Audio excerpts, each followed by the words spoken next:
We have Mercury entering Sagittarius on December 11th, so the day after that Neptune retrograde ends. In other words, stationing direct, still have a shadow period. And then on the 16th is when Mercury exits its post shadow. So I've done many videos talking about this Mercury retrograde. So I would definitely go back and watch those. I map out what's the pre-shadow, what's the regular retrograde, what's the Cazimi point, and then talking about the post-shadow. So I will not rehash all of that, but you can find those elsewhere on my YouTube channel. And I really just want to highlight these markers and times so you have the reminders that these events are happening.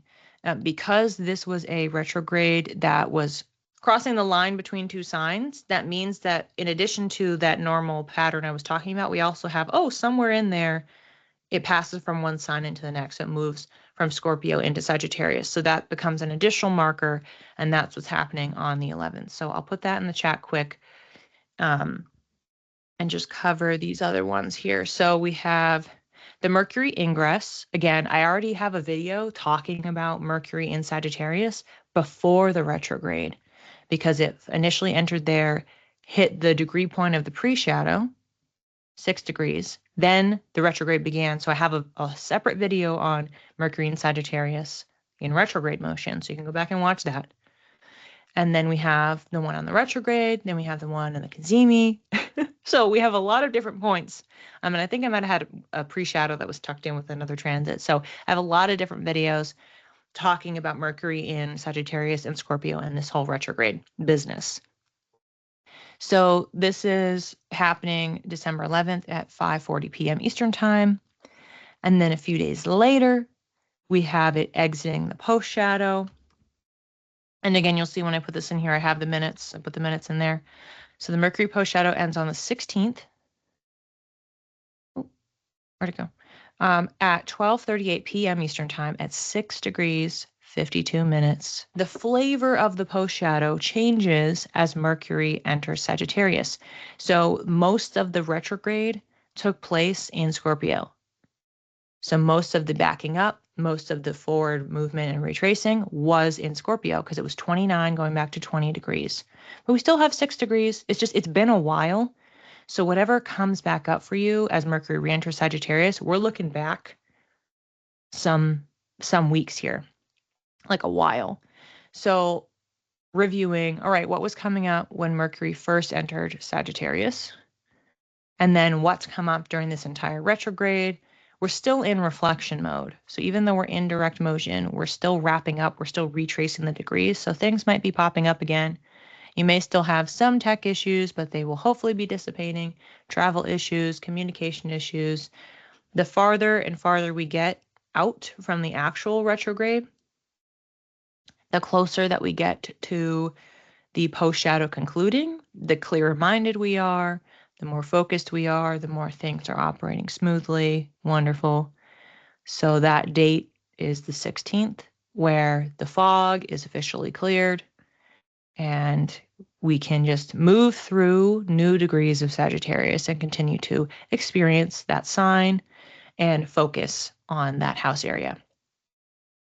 So for the little high-level recaps of both of those, again, because I'm kind of doing this in a unconventional way.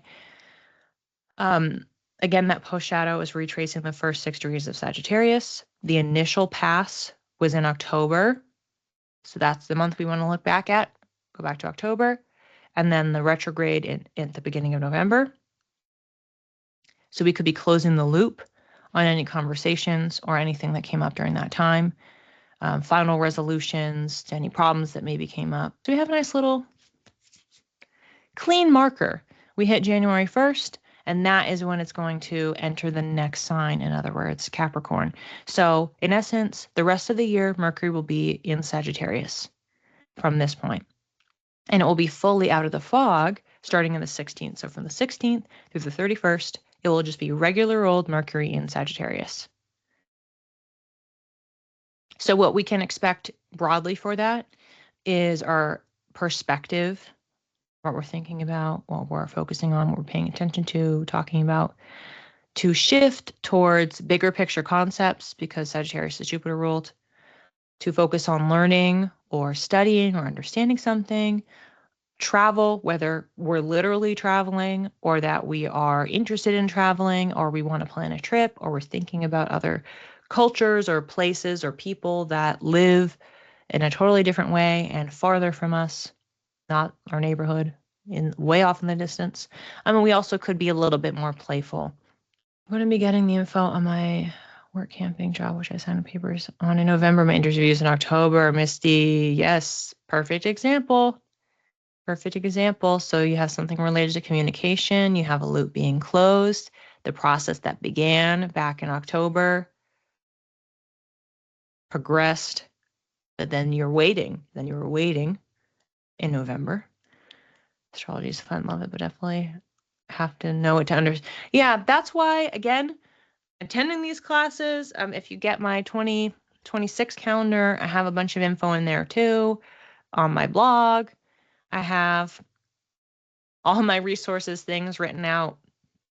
I've already been preparing content for 2026. So there's so many different ways to learn it and break it down. But yeah, there's a lot of nuances. And there's still so many things that I have on my list that I want to study that I don't know about.